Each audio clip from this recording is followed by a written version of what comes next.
नमस्कार, स्वागत है आपका ईटी नाउ स्वदेश में। मैं हूं सृष्टि शर्मा और आप देख रहे हैं हमारी खास पेशकश एफएनओ जंक्शन, जिस शो में हम बात करते हैं एफएनओ के शेयरों पर और आपको देते हैं इंडेक्स पर स्ट्रैटेजी और साथ ही बताते हैं कि कहां पर करें लॉन्ग और कहां पर ढूंढे शॉर्ट के मौके। तो ये सब चीजें हम आपके साथ जरूर शेयर करेंगे और साथ ही हमारे गेस्ट को भी इस शो में जल्द ही शामिल करेंगे।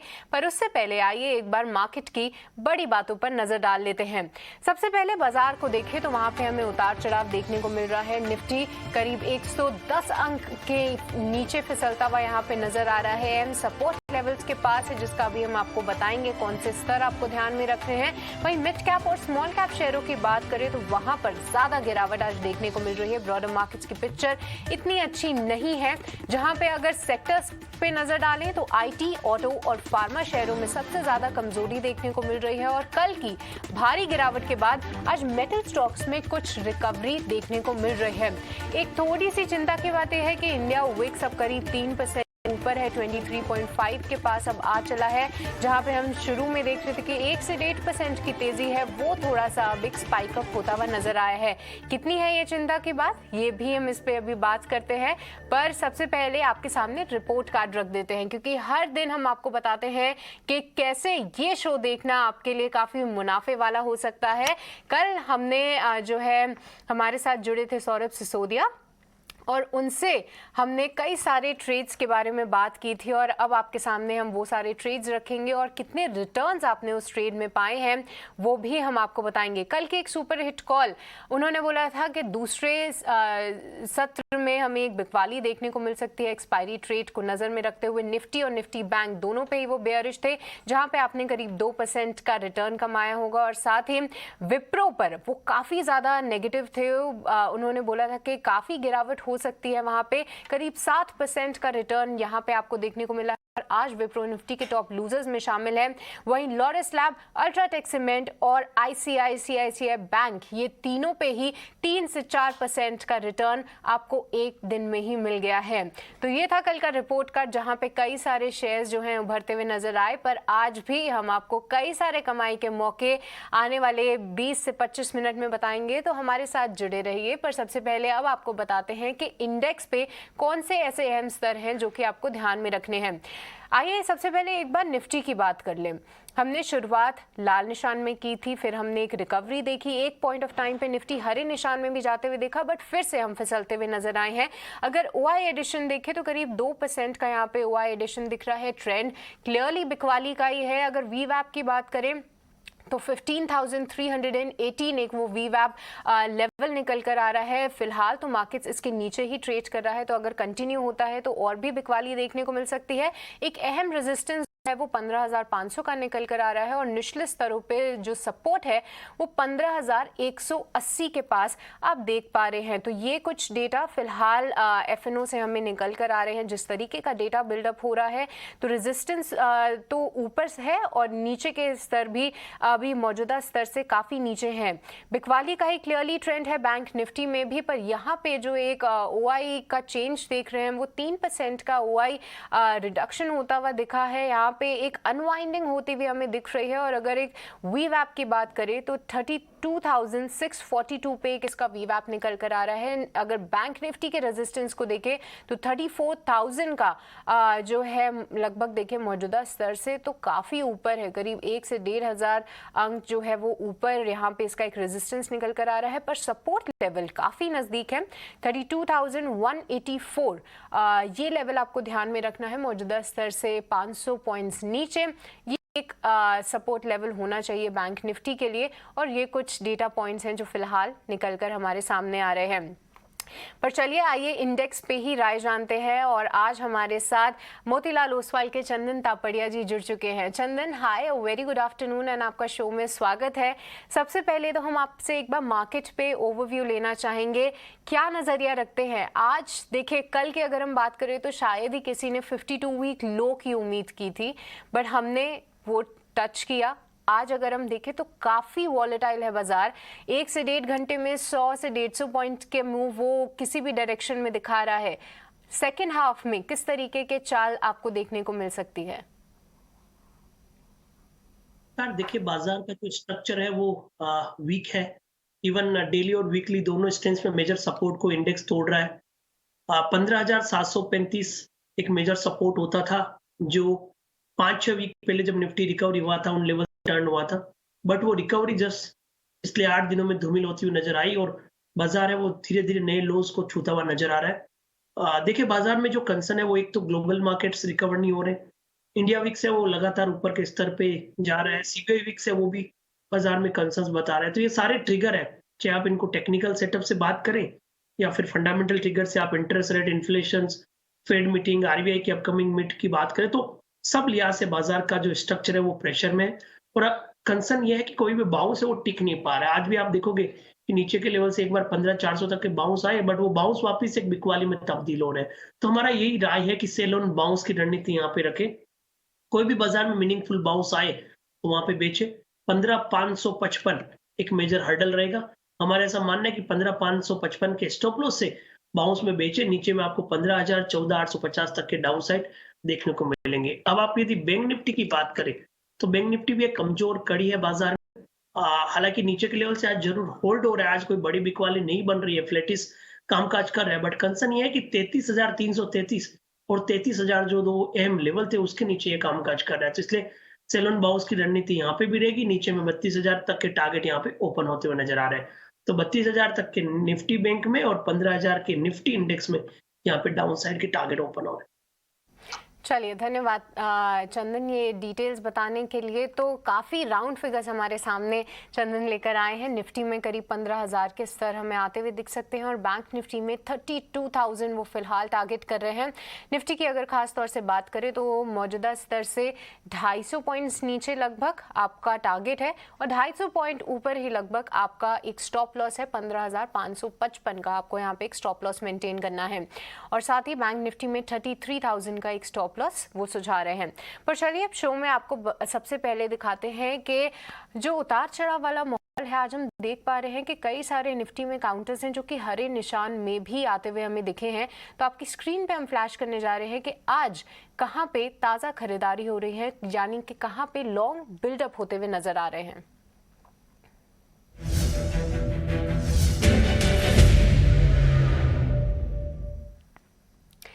चंदन हम देखें अगर तो जिस तरीके का डेटा बिल्डअप हो रहा है, तो सन टीवी और साथ ही जेएसडब्ल्यू स्टील, ये दो काउंटर्स हैं जहां पे कुछ लॉन्ग्स बिल्डअप होते हुए नजर आ रहे हैं। देखिए सबसे पहले सन टीवी मीडिया पैक में भी हमने काफ़ी बिकवाली होती हुई देखी। आज करीब 3% की मजबूती दिखा रहा है। इस पे आपकी क्या राय होगी? क्या इस तेज़ी में पार्टिसिपेट करना चाहिए? और दूसरा एक जेएसडब्ल्यू स्टील पे अगर पूरे मेटल पैक की हम बात करें तो ये काउंटर पिछले एक हफ्ते में सबसे कम गिरता हुआ नजर आया है, क्योंकि मैं जितना इसको ट्रैक कर रही थी, टाटा स्टील, हिंडाल्को, कई सारे काउंटर्स बेतहाशा पिटे थे, बट जेएसडब्ल्यू स्टील कॉन्स्टेंटली 550 से 570 के बीच में कहीं ना कहीं ये मेंटेन कर रहा था।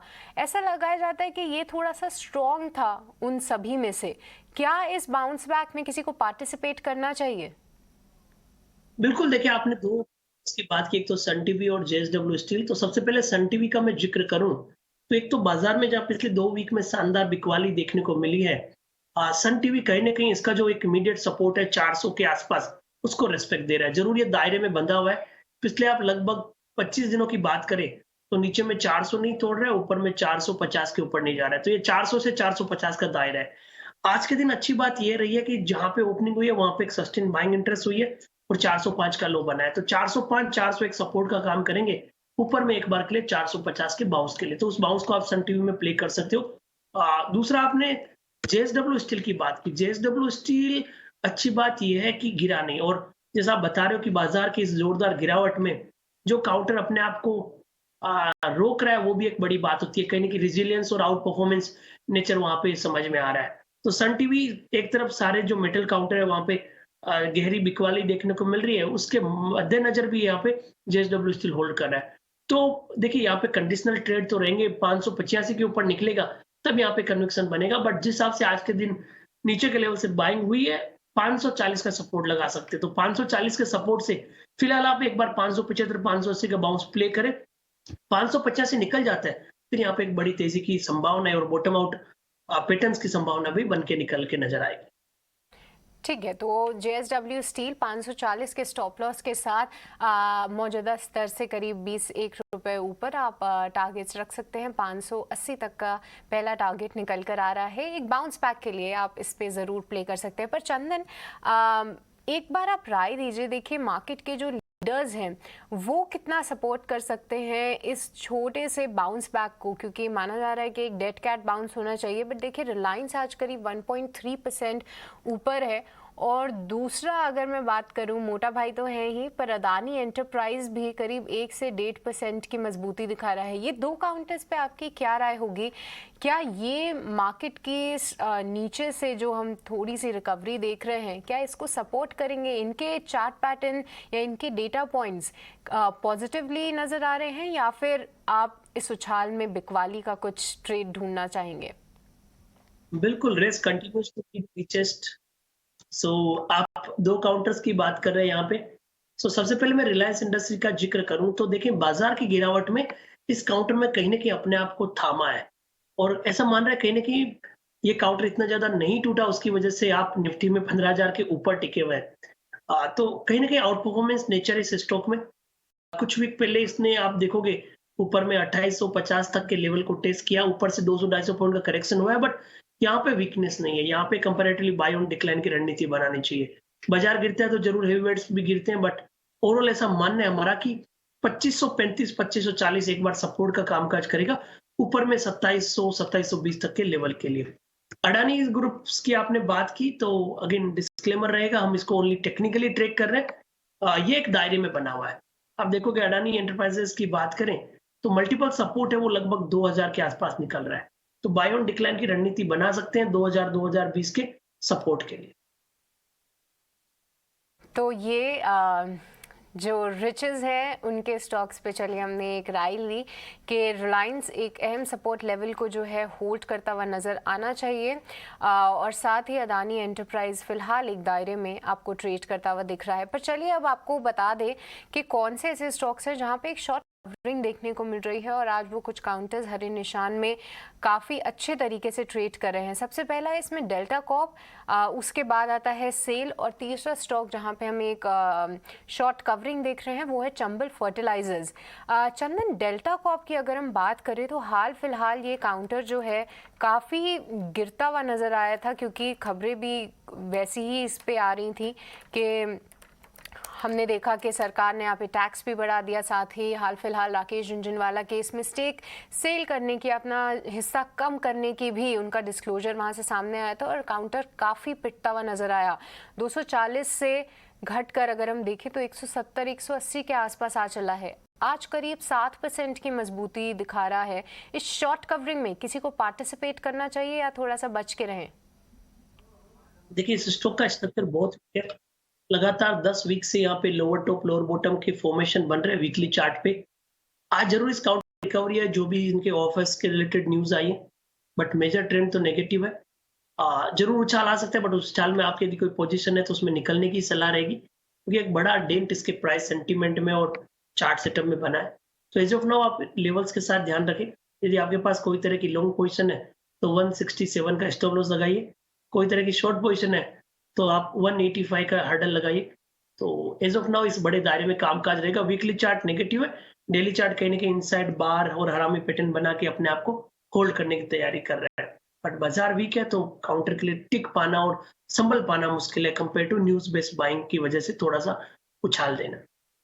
बिल्कुल, तो ये कुछ अहम लेवल्स हैं जो कि आपको ध्यान में रखने चाहिए। पर चंदन, हम एक मेटल काउंटर्स में एक बाउंस बैक की बात कर रहे थे, जिसमें JSW स्टील, अभी आपने उसके अहम स्तर भी बताए, बट कोई और मेटल काउंटर जो कि आपकी नज़र में आ रहा है इतनी भारी बिकवाली के बाद? क्योंकि आज अगर हम देखें तो टाटा स्टील ले लीजिए, या फिर अभी हम शॉर्ट कवरिंग की बात कर रहे थे वहाँ पे सेल का भी नाम सामने आया।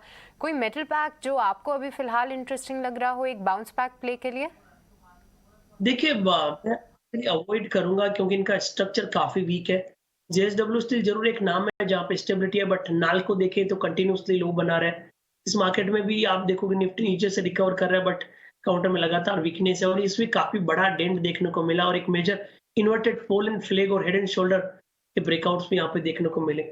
हिंडाल्को की आप बात करें तो कंटिन्यूअसली यहाँ पे लोअर टॉप लोअर बॉटम के फॉर्मेशन बन रहे हैं। जरूर 330 के आसपास का एक सपोर्ट है नीचे में, बट वो तोड़ते डाउन साइड ओपन रहेंगे। तो मेरे हिसाब से फिलहाल या तो इनको हल्के से बाउंस दिखाने दो, स्टेबिलिटी दिखाने दो, उसके बाद ट्रेड करें कंपेयर टू अभी गिरते हुए में। तो जेएसडब्ल्यू स्टिल मेरे हिसाब से खाली एक ही कैंडिडेट है जहां पे थोड़ा सा रिजिलियंस है at the time of decline. तो मेटल में आपको बाइंग फोकस करना है। जेएसडब्ल्यू सारा को थोड़ा सा वेट एंड कम होता है। ओके पर चलिए अब हम अपने दर्शकों को दिखाते हैं कौन से ऐसे शेयर्स हैं जहां पे अब लॉन्ग्स अनवाइंड होते हुए दिख रहे हैं। आइए अपने एक्सपर्ट से भी पूछेंगे क्या इन स्तरों पे कुछ और फ्रेश शॉट्स की पोजीशन लेने की कुछ गुंजाइश बनती है। चंदन देखिए दो शेयर्स फ्लैश हो रहे हैं, सबसे पहले पीवीआर और दूसरा है गुजरात गैस। देखिए गुजरात गैस में तो न्यूज़ फ्लो के चलते हम लगातार इस काउंटर को पिटता हुआ देख रहे हैं। पिछले एक महीने में करीब 25 से ज़्यादा % की गिरावट दिखा चुका है। पर पीवीआर का मैं चार्ट देख रही थी, पिछले एक महीने में मात्र 5% की ही गिरावट इसमें देखने को मिली है। देखिए एक न्यूज़ फ्लो तो ये भी है कि इंडिया में कोविड के केसेस भी बढ़ रहे हैं। पता नहीं कितना लोग इसको लेकर डरेंगे, बट एक सेंटिमेंटल हिट तो होता है। आज की जो गिरावट है 1% की और साथ ही जो डेटा पॉइंट सजेस्ट कर रहे हैं कि लॉन्ग्स अनवाइंड हो रहे हैं, क्या यहाँ पे कुछ फ्रेश शॉट्स लेने चाहिए? बिल्कुल देखिए हमारा नेगेटिव ऐसा पीवीआर में है। इनफैक्ट आज के ट्रेड में हमने पीवीआर को भी शामिल किया है। जो टॉप 2 आइडियाज आप ले रहे हो हमसे, देखिए पीवीआर कहीं ना कहीं टॉपिंग आउट फॉर्मेशन बन चुका है। आप देखोगे मल्टीपल टाइम्स ये भी 1850 1890 के स्तरों को पार नहीं कर पा रहा था। आज के दिन यहाँ पे लगभग 4-5% का ओपन इंटरेस्ट घट के लॉन्ग के लिक्विडेशन हो रहे हैं और 1700 के नीचे डिसाइसिवली होल्ड कर रहा है। तो इस कंडीशन में ये वीकली और डेली चार्ट पे नेगेटिव प्राइस पैटर्न ओपन करते हुए नजर आएंगे। तो 1725 एक अहम हर्डल है, उस हर्डल से 1630 1616 तक के डाउन साइड पीवीआर में बन सकते। तो चंदन जी की पिक में भी ये शामिल है जहाँ पे 1616 का आपको यहाँ पे टारगेट लगाना है, यानी मौजूदा स्तर से करीब 60 रुपए से ज़्यादा नीचे, और वहाँ पे स्टॉप लॉस 1725 का आप लगा के चल सकते हैं। यहाँ पे एक फ्रेश शॉट का एक ट्रेड लिया जा सकता है। पर चंदन एक दूसरा काउंटर है जहाँ पे आज फिर से एक बार नेगेटिव ट्रेड सेटअप हम देख रहे हैं, वो है गुजरात गैस। मैं जिक्र कर रही थी बहुत गिरावट ऑलरेडी दिखा चुका है, बट क्या इन स्तरों पे एंट्री करना सही होगा? क्या डेटा पॉइंट्स इतने नेगेटिव है जहां पे कोई ट्रेडर जो है एंट्री ले सकता है, या फिर थोड़ा सा अब इससे सतर्क ही रहना चाहिए? सृष्टि जी देखिए काउंटर में नेगेटिविटी है, वीक स्ट्रक्चर यहाँ पे बने हुए हैं और लगातार पिछले यहाँ पे 12 दिनों से लोअर टॉप लोअर बॉटम के सीक्वेंस कंटिन्यूसली है। तो बिटन डाउन नेम नीचे के लेवल से बाउंस हो सकते हैं, बट उस बाउंस में अवॉइड करने की सलाह रहती है क्योंकि आपको नहीं मालूम कि वो बाउंस कितना यहाँ पे होल्ड करेगा। तो फिलहाल बेचने की तो सलाह नहीं रहेगी। बाउंस आता है, मेरे हिसाब से बाउंस आता है तो 425 से 435 के जोन पे आएगा और फिर वहां पे अटकता हुआ नजर आना चाहिए। तो एक बाउंस का वेट करिए और उसके बाद जो है यहाँ पे कुछ ट्रेड लिया जा सकता है। गुजरात गैस की बात हो रही थी, पर चलिए अब अपने दर्शकों को दिखाएंगे कि ऐसे कमज़ोर बाजार में कौन से ऐसे स्टॉक्स हैं जहाँ पे ताज़ा बिकवाली देखने को मिल रही है, जहाँ पे कुछ शॉट्स जो हैं बनाए जा सकते हैं या नहीं, ये अपने एक्सपर्ट से ज़रूर जानेंगे। पर आइए पहले देख लेते हैं कहाँ पे फ्रेश शॉट्स बिल्डअप होते हुए नज़र आ रहे हैं।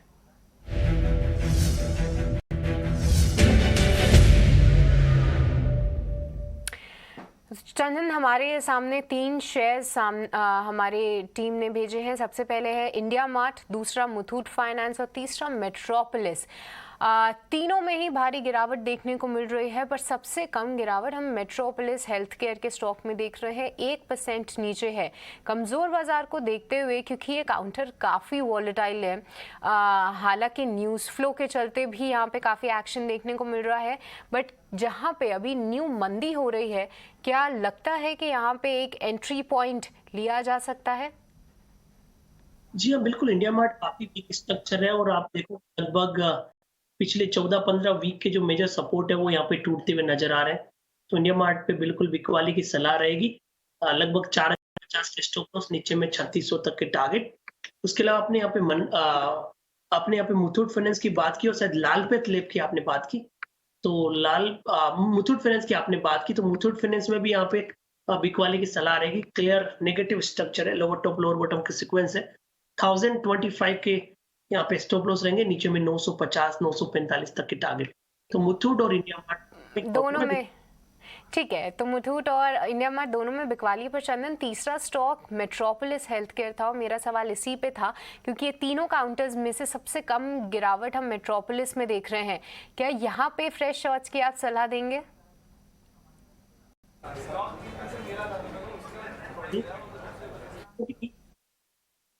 पे देखने को मिल रही है। काउंटर देखिए कंटिन्यूसली हमारे रडार पे है, वीक काउंटर है। अभी 1400 के आसपास चल रहा है। हमारी यही सजेशन रहेगी कि 1430 से 1450 का बाउंस आए तब बेचे नीचे में 1300-1275 के। ओके, तो जो भी तीनों काउंटर्स हैं यहाँ पे हमें गिरावट ही देखने को मिल रही है और ये तीनों काउंटर्स में फ्रेश शॉट्स भी बनाए जा सकते हैं और उनके जो फ्लैशेस टारगेट प्राइस हैं वो आपकी स्क्रीन पे फ्लैश हो रहे हैं। पर चंदन, इसी के साथ हम आपसे जानना चाहेंगे, देखिए हमारे जितने भी स्टॉक्स थे हमने उस पर डिस्कस किया, पर आपके रेडार पे कौन से ऐसे शेयर्स आ रहे हैं और किस साइट का ट्रेड आप लेना पसंद करेंगे? क्या सारे ही शॉर्ट ट्रेड्स आप इनिशिएट करेंगे? जी देखिए, बाजार का जो सेंटीमेंट और स्ट्रक्चर है वो तो नेगेटिव ही है। निफ्टी में हम 15,000 के बिलो टारगेट्स की बात कर रहे हैं, बैंक निफ्टी में 32,000। ट्रेडिंग आइडियाज के लिए आपने पीवीआर के बारे में जिक्र किया था, वो हमारा टॉप बेट्स है सेल साइड में। पीवीआर हमारा मानना है कि नीचे में 1616 तक के टारगेट बनेंगे, 1725 के स्ट्रिक स्टॉप लॉस से ट्रेड करें। एक आइडिया हमने पॉजिटिव साइड में निकाला है, वो रहेगा आईटीसी, क्योंकि इस बाजार में कहीं ना कहीं एफएमसीजी काउंटर ऐसा है जो थोड़ी सी स्टेबिलिटी दे सकता है। और आईटीसी आप देखोगे कि कोई बड़ा डेंट यहाँ पे नहीं देखने को मिल रहा है। पिछले 20 दिनों में 282 से काउंटर 258 तक फिसला है। आज के दिन एक परफेक्ट बुलिश कैंडल बन रहा है। पिछले 10-15 मिनटों में भी नीचे के लेवल से बाइंग इंटरेस्ट बन रहा है। तो 255 के स्टॉप लॉस से 275-277 तक के बाउंस आपको आईटीसी में मिलेंगे। तो पीवीआर सेल की तरफ से और आईटीसी बाई तरफ से 2 रिकमेंडेशन यहाँ पे लेंगे। थैंक यू सो मच चंदन, हमारे साथ आज जुड़ने के लिए। हमारे सभी दर्शकों को एफएनओ में किस तरीके का डेटा बिल्डअप हो रहा है, कौन से स्टॉक्स आपके रेडार पे है, वो बताने के लिए आपका बहुत बहुत शुक्रिया। पर चलिए अब बाजार पे एक नज़र डाल लें। तो बाजार में तो गिरावट है, पर कमोडिटी बाजार में पूरा एक्शन बरकरार है। क्रूड में उबाल है, बट ऐसे माहौल में कौन सी ऐसी भारत की कंपनियां हैं जिनको इसमें फ़ायदा हो रहा है? आज फोकस में है एमआरपीएल, चेन्नई पेट्रो और साथ ही रिलायंस, जो कि फिलहाल हरे निशान में ट्रेड कर रही है। पर क्या है वो बड़ी वजह, ये बताने के लिए हमारे साथ अशेषा जुड़ चुकी हैं। अशेषा, बताइए। जी हाँ, तो और जीआरएम्स में हमने एक नया स्पाइक देखा है। $25.86 पर बैरल पर अभी सिंगापुर जीआरएम्स है और उसी के कारण इन सभी स्टॉक्स में आज गेन्स देखने को मिल रहे हैं। पहले इसका कारण जानते हैं। रशिया और चाइना, जो दुनिया के सबसे बड़े रिफाइनर्स हैं, उन पर सैंक्शंस इम्पोज किए गए हैं, जिसके कारण एक्सपोर्ट्स में डिक्लाइन देखने को मिला और उसी के चलते सिंगापुर जीआरएम्स में एक इंक्रीज देखने को मिला है और इन स्टॉक्स में आज तेज़ी देखने को मिल रही है।